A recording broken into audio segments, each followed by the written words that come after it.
Hello ನಮಸ್ಕಾರ. ನೀವು ನೋಡ್ತಾ ಇದ್ದೀರಾ ರಿಪಬ್ಲಿಕ್ ಕನ್ನಡ ವಿಶೇಷ ಕಾರ್ಯಕ್ರಮ. ನಾನು ನಾಗೇಂದ್ರ ಬಾಬು. ಇವತ್ತು ಸಾಮಾಜಿಕ ಜಾಲತಾಣದಲ್ಲಿ ತಗೊಳ್ಳಿ, ಮಾಧ್ಯಮಗಳಲ್ಲಿ ತಗೊಳ್ಳಿ, ರಾಜ್ಯ ಅಷ್ಟೇ ಅಲ್ಲ ರಾಷ್ಟ್ರ ಮಟ್ಟದಲ್ಲೂ ಕೂಡ ಸಾಕಷ್ಟು ಚರ್ಚೆ ಆಗ್ತಾ ಇರೋದು ಧರ್ಮಸ್ಥಳದ ಸುತ್ತಮುತ್ತಲೂ ಸಾಕಷ್ಟು ಶವಗಳನ್ನ ಹೂತಿಟ್ಟಿದ್ದಾರಂತೆ, 13 ಪಾಯಿಂಟ್ಗಳನ್ನ ಮಾಡಿದ್ದಾರೆ. ಈ ವಿಚಾರ ದೊಡ್ಡ ಮಟ್ಟದಲ್ಲಿ ಚರ್ಚೆ ಆಗ್ತಾ ಇದೆ. ಈ ಎಲ್ಲ ವಿಚಾರ ಬಗ್ಗೆ ಮಾತಾಡೋದಕ್ಕೆ ನಮ್ಮೊಂದಿಗೆ ಗಿರೀಶ್ ಮಟ್ಟಣ್ಣನವರಿದ್ದಾರೆ. ಸರ್, ಕಾರ್ಯಕ್ರಮಕ್ಕೆ ಸ್ವಾಗತ. ನಮಸ್ತೆ. ಗಿರೀಶ್ ಮಟ್ಟಣ್ಣನವರನ್ನ ಇವತ್ತು ನಾವು ಏನಂತ ನಮ್ಮ ವೀಕ್ಷಕರಿಗೆ ಪರಿಚಯ ಮಾಡಿಕೊಡ್ಬೇಕು? ಒಬ್ಬ ಸಾಮಾಜಿಕ ಹೋರಾಟಗಾರನ, ನಿವೃತ್ತ ಪೊಲೀಸ್ ಅಧಿಕಾರಿ ಅಂತನ, ಏನಂತ? ಸಾಮಾನ್ಯ ವ್ಯಕ್ತಿ, ಇಷ್ಟೇ. ಸಾಮಾನ್ಯ ವ್ಯಕ್ತಿ. ಇವತ್ತು ಗಿರೀಶ್ ಮಟ್ಟಣ್ಣವ್ರ ಬಗ್ಗೆ ತುಂಬಾ ಚರ್ಚೆಗಳಾಗ್ತಾ ಇದೆ, ನಿಮ್ಗೂ ಗೊತ್ತಿದೆ ಅಂತ ಅನ್ಸುತ್ತೆ. ಅಲ್ಲ, ಯಾವಾಗ ನಾವು ಒಂದು ಸಾಮಾಜಿಕ ವಿಷಯದ ಬಗ್ಗೆ ಮಾತಾಡ್ತೇವೆ ಚರ್ಚೆ ಆಗ್ತದೆ. ಸಿಂಡಿಕೇಟ್ ಮೆಂಬರ್ ಅಂತ ಕರೀತಾ ಇದ್ದಾರೆ ಇವತ್ತು.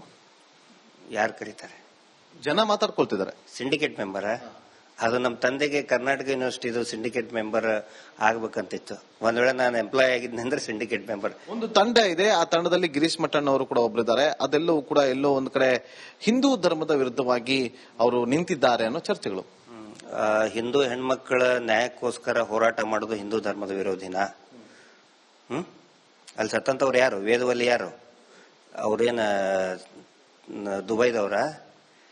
ಬಾಂಗ್ಲಾದೇಶನ? ಪದ್ಮಲತಾ ಎಲ್ ಬಾಂಗ್ಲಾದೇಶನ? ಸೌಜನ್ಯ ಯಾರು?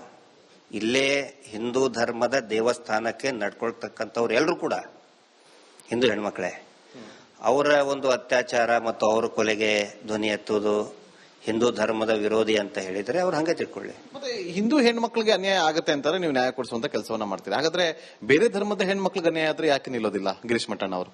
ನಾನು ಈ ಹಿಂದೆನೂ ಕೂಡ ಈ ಅದು ಜಮ್ಮು ಕಾಶ್ಮೀರದಲ್ಲಿನೂ ಕೂಡ ಒಂದು ಬಾಲಕಿ ಇದನ್ನಾಗಿತ್ತು, ಬರ್ಬರ ಅತ್ಯಾಚಾರ ಮತ್ತು ಕೊಲೆ. ದುರ್ಗಾ ದೇವತೆ ದೇವಸ್ಥಾನದಲ್ಲಿನೇ ಆ ರೀತಿ ಮಾಡಿದ್ರು. ಅವಾಗಲೂ ಕೂಡ ನಾವು ಮಾಡಿದೀವಿ.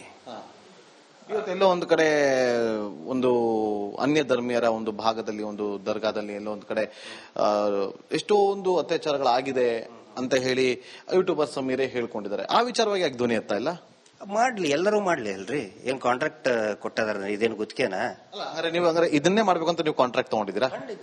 ಖಂಡಿತ ಇಲ್ಲ. ನೋಡಿ, ಇಬ್ರು ಹೆಣ್ಮಕ್ಳ ತಂದೆಯಾಗಿ ನಾನು ಮಾಡ್ತಾ ಇದ್ದೇನೆ ಇದನ್ನ.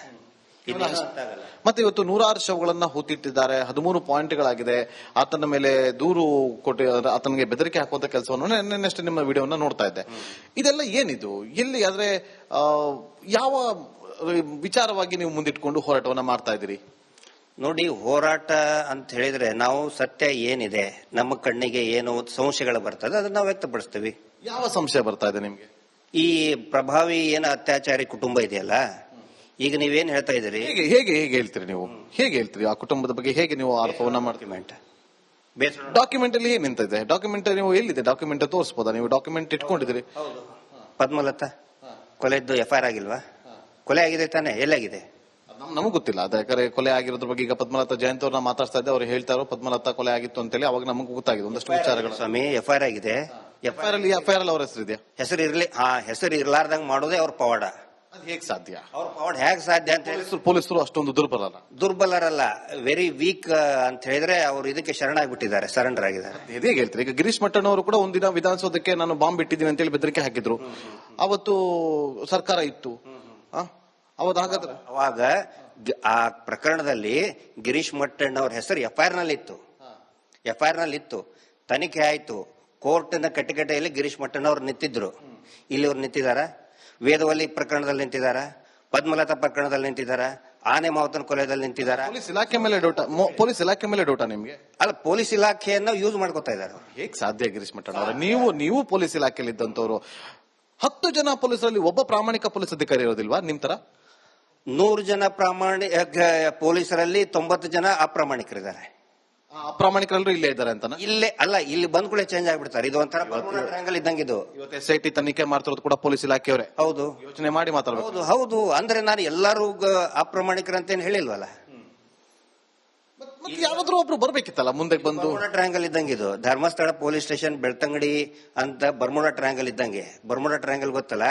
ಎಷ್ಟೇ ಎಂತ ದೊಡ್ಡ ಜೆಟ್ ಪ್ಲೇನ್ ಇದ್ರು ಕೂಡ ಅದ್ರ ಮೇಲೆ ಬಂದ್ಕೊಳ್ಳೆ ಗಿರಿಕೆ ಹೊಡಿತದೆ. ಎಂತ ಅಗ್ದಿ ಖಡಕ್ ಅಧಿಕಾರಿ ಅಂದ್ಕೊಳ್ಳಿ ಇಲ್ಲಿ ಬಂದ್ಕೊಳ್ಳೆ ಮಾಡ್ಬಿಡ್ತಾರೆ. ಈಗ ನೀವು ಅದೇ ತರ ಮಾಡ್ತಾ ಇದ್ರಿ, ಅದೇ ಟ್ರಯಾಂಗಲ್ ಅಲ್ಲಿ ಗಿರಿಕಿ ಹೊಡಿತಾ ಇದ್ರಿ, ಇದೇ ವಿಚಾರದಲ್ಲಿ ಇಲ್ಲೇ ಸುತ್ತ ಹೊಡಿತಾ ಇದ್ರಿ. ನಾನಿಲ್ಲಿ ತನಿಖೆ ಪೊಲೀಸ್ ಆಫೀಸರ್ ಆಗಿ ಬಂದಿಲ್ಲ, ಒಬ್ಬ ಹೋರಾಟಗಾರನಾಗಿ ಒಂದು ನ್ಯಾಯದ ಚಳುವಳಿಯಲ್ಲಿದ್ದೀನಿ ನಾನು. ಈಗ ಹೂತಿಟ್ಟಿ ಶವ ಬಗ್ಗೆ ರಿಸರ್ವ್ ಫಾರೆಸ್ಟ್ ಅಲ್ಲಿ ಶವ ಹೂತಿಡಬೇಕಂತ ಯಾವ ಕಾನೂನಲ್ಲಿದೆ? 1972 ಫಾರೆಸ್ಟ್ ಆಕ್ಟ್ ಅಲ್ಲಿ ಪ್ರಕಾರ ಹೋದ್ರೆ ಫಸ್ಟ್ ಯಾವಾಗ ಶವ ಸಿಕ್ತಲ್ಲ ಆ ಫಾರೆಸ್ಟ್ ಆಫೀಸರ್ನ ಅರೆಸ್ಟ್ ಮಾಡ್ಬೇಕಾಯ್ತು. ಮಾಡಿದ್ರ? ಬೇರೆ ಏನ್ ಬೇಡ, ಯಾರು ಮಾಡಿದಾರೆ ಬಿಟ್ಟಿದ್ದಾರೆ ದಟ್ ಇಸ್ ಸೆಕೆಂಡರಿ, ಅದು SIT ನೋಡ್ಕೊಳ್ತದೆ. ನಮಗೆ ವಿಶ್ವಾಸ ಇದೆ. ಫಾರೆಸ್ಟ್ ರಿಸರ್ವ್ ಫಾರೆಸ್ಟ್ ಏರಿಯಾದಲ್ಲಿ ಮೂಳೆ ಸಿಕ್ಕಿದೆ, ಅವ್ರ ಮೇಲೆ ಕ್ರಮ ಕೈಗೊಳ್ಳಬೇಕು ಬೇಡ ಫಾರೆಸ್ಟ್ ಡಿಪಾರ್ಟ್ಮೆಂಟ್. ಈಗ ಆ ಮೂಳೆ ಮನುಷ್ಯಂದ ಪ್ರಾಣಿದಾನದ ಇನ್ನೂ ಫೈನಲ್ ಆಗಿಲ್ಲ ಅಂದ್ರೆ ನಾ ಇದು ಅದು ತನಿಖೆಯಿಂದ ಗೊತ್ತಾಗಬೇಕು. FSL ರಿಪೋರ್ಟ್ ಹೇಳ್ಬೇಕು. ನಾವು ನೀವು ಹೇಳಕ್ ಅಲ್ಲ, ನನಗೆ ಮೀಡಿಯಾದಿಂದ ಗೊತ್ತಾಗಿದೆಯಪ್ಪ. ರಿಪಬ್ಲಿಕ್ ಟಿವಿಯಲ್ಲಿ ಬಂದಿದೆ. Should I believe it Republic Kannada or not? ಅಸ್ಥಿ ಪಂಜರ ಒಂದು ಮೂಳೆ ಸಿಕ್ಕಿದೆ ಅಂತ ಹೇಳಿದ್ರೆ, ನೀವು ಮೂಳೆ ಸಿಕ್ಕಿದೆ ಅಂತ ಹೇಳಿದ್ರೆ ಅದು ಹಂದಿದ ನಾಯಿದ ಮನುಷ್ಯಂದ ಅನ್ನೋದು ಲ್ಯಾಬ್ ಇಂದ ಗೊತ್ತಾಗಬೇಕು. Correct correct. ಅದು ನಾನು ಇವತ್ತು ಕುತ್ಕೊಂಡು ನಾನು ಏನ್ ಬೇಕಾದ್ರೂ ಹೇಳ್ಬೋದು, ನೀವು ಕುತ್ಕೊಂಡು ಏನ್ ಬೇಕಾದ್ರೂ ಹೇಳ್ಬೋದು. ನಾನು ಅದಕ್ಕೆ ಹೇಳಿದ್ದು ಲ್ಯಾಬ್ ರಿಪೋರ್ಟ್ ಬರೋವರೆಗೂ ನಾವು ಕಾಯೋಣ. ಇದಕ್ಕೆ ನಾನು ಒಂದು ಕೇಳ್ತೀನಿ, ಹಂದಿದ ನಾಯಿದ ಅಂತ ಹೇಳಿ ಲ್ಯಾಬ್ ರಿಪೋರ್ಟ್ ಬಂದ ಮೇಲೆ ಮಾತಾಡ್ಬೇಕಲ್ವಾ? ಅದು ಪಂಚಾಯತಿಯವರೇ ಹೂತ್ ಹಾಕಿದ್ದು ಅಂತ ಯಾಕೆ ಹೇಳ್ಬೇಕು? ಲ್ಯಾಬ್ ರಿಪೋರ್ಟ್ ಇಂದ ಗೊತ್ತಾದ ಮೇಲೆ ಮಹಾಬಳ ಶೆಟ್ಟರು ಅದನ್ನ ನಾನೇ 20-30 ಅಲ್ಲಿ ಹೋಗಿ ನಾನು ಏನೋ ಪೋಸ್ಟ್ ಮಾರ್ಟಮ್ ಮಾಡ್ತೀನಿ ಅಂತ ಹೇಳ್ಬೇಕಿತ್ತು. ಹೌದಾ? FSL ಬಂದ್ಮೇಲೆ, FSL ಬರೋಕ್ಕಿಂತ ಮುಂಚೆನೆ ಮಹಾಬಳ ಶೆಟ್ಟರ್ ಯಾಕೆ ಮಾತಾಡ್ತಾ ಇದ್ದಾರೆ ರಿಪಬ್ಲಿಕ್ ಟಿವಿಗೆ ಬಂದ್ಮೇಲೆ? ಹೌದ್ ತಾನೆ? ನಮಗೆ ಅನ್ವಯಿಸೋ ಪ್ರಶ್ನೆ ಅವ್ರಿಗೂ ಅನ್ವಯಿಸುತ್ತೆ. ಅದಕ್ಕೆ ನಾವು ಯಾಕೆ ಜಾಸ್ತಿ ಮಾತಾಡ್ತಾ ಇಲ್ಲ ಅಂತ ಹೇಳಿದ್ರೆ ಅದಕ್ಕೆ ಅದರದೇ ಆದಂತ ಇಲಾಖೆಗಳಿದೆ, FSL ಇದೆ, ಪೊಲೀಸ್ ಡಿಪಾರ್ಟ್ಮೆಂಟ್ ಇದೆ. Let it speak. ಅದು ಹೇಳೋಕ್ಕಿಂತ ಮುಂಚೆ ಇಂತಲ್ಲಿ ಬಂದು ನೀವೇ ಆಗಲೇ ಕೇಳಿದ್ರೆ ದೇವಸ್ಥಾನಕ್ಕೆ ಯಾಕೆ ಹೇಳ್ಬೇಕು ಅದನ್ನ? ನೇರವಾದ ಪ್ರಶ್ನೆ, ನೀವು ಲೆಫ್ಟಾ ರೈಟಾ? ಅದು ರಿಯಲಿಸ್ಟ್. ಯಾವ ತರ ಪೋರ್ಟ್ರೇಟ್ ಆಗ್ತಾ ಇದೆ ರೈಟಿಸ್ಟ್ ಅಲ್ಲ, ಯಾವ ತರ ಪೋರ್ಟ್ರೇಟ್ ಆಗ್ತಾ ಇದೆ ಅದು ನನ್ಗೆ ಗೊತ್ತಿಲ್ಲ. ಯಾಕಂದ್ರೆ ಇವತ್ತು ಒಂದಷ್ಟು ಜನರನ್ನ ಮಾತಾಡ್ಸ್ಕೊಂಡ್ ಬಂದೆ, ಗಿರೀಶ್ ಮಟ್ಟಣ್ಣ ಅವರು ದೇವಸ್ಥಾನ ಟಾರ್ಗೆಟ್ ಮಾಡ್ಕೊಂಡಿದ್ದಾರೆ ಅಂತ, ಧರ್ಮಸ್ಥಳ ಕ್ಷೇತ್ರವನ್ನ ಟಾರ್ಗೆಟ್ ಮಾಡ್ಕೊಂಡಿದ್ದಾರೆ ಅಂತ. ಯಾಕೆ ಧರ್ಮಸ್ಥಳ ಕ್ಷೇತ್ರ ಯಾಕೆ ಟಾರ್ಗೆಟ್? ಹೌದು, ಟಾರ್ಗೆಟ್ ಯಾಕಂತ ಹೇಳಿದ್ರೆ ದೇವಸ್ಥಾನವನ್ನ ಶುದ್ಧೀಕರಣ ಮಾಡಬೇಕು, ಅದನ್ನ ವ್ಯಾಪಾರಕ್ಕೋಸ್ಕರ ಬಳಸ್ಕೊತಾ ಇದ್ದಾರೆ. ನಾನ್ ಮಾತಾಡ್ತಾ ಇದ್ದು ಗಿರೀಶ್ ಮಟ್ಟಣ್ಣ ಅವರಿಂದ ಜೊತೆಯಲ್ಲಿ. ಇವತ್ತು 10 ಕಡೆ ಉತ್ಖನನ ಮಾಡಿದ್ದಾರೆ, ಕೇವಲ ಒಂದು ಕಡೆ ಒಂದು ಅಸ್ಥಿ ಪಂಜರ ಸಿಕ್ಕಿದೆ ಅಂತ ಇದೆ. ಅದು ಯಾವ್ದು ಅನ್ನೋದು ಇನ್ನೂ ಕೂಡ ಸ್ಪಷ್ಟೀಕರಣ ಸಿಕ್ಕಿಲ್ಲ, ರಿಪೋರ್ಟ್ ಬರಬೇಕು. ಉಳಿದ 9 ಜಾಗದಲ್ಲಿ ಏನೂ ಸಿಕ್ಕಿಲ್ಲ. ಅದು ನಿಮ್ಗೆ ಯಾವ ವರದಿ ಮೇಲೆ ಹೇಳ್ತಾ ಇದ್ರಿ ಏನು ಸಿಕ್ಕಿಲ್ಲ? ವರದಿ ಕೊಟ್ರ? ಅಲ್ಲ, ಈಗ ಹಂಗಾರೆ ನೀವು ಅಲ್ಲಿ ಸಿಕ್ಕಿರೋದು ಮನುಷ್ಯನಂತ ನಿಮ್ಗೆ FSL ರಿಪೋರ್ಟ್ ಕೊಟ್ಟಿದೆ ಅಲ್ಲ? ಅದಕ್ಕೆ ನಾನು ಹೇಳ್ತಾ ಇದ್ದೀನಿ, ಇದನ್ನ ಮುಗಿಲಿ ಅಲ್ಲ, ಉತ್ಖನನ ಕಾರ್ಯ ಮುಗಿಲಿ. ಈಗ 9 ಸ್ಥಳದಲ್ಲಿ ಸಿಕ್ಕಿದೆ ಅಂತನಾ?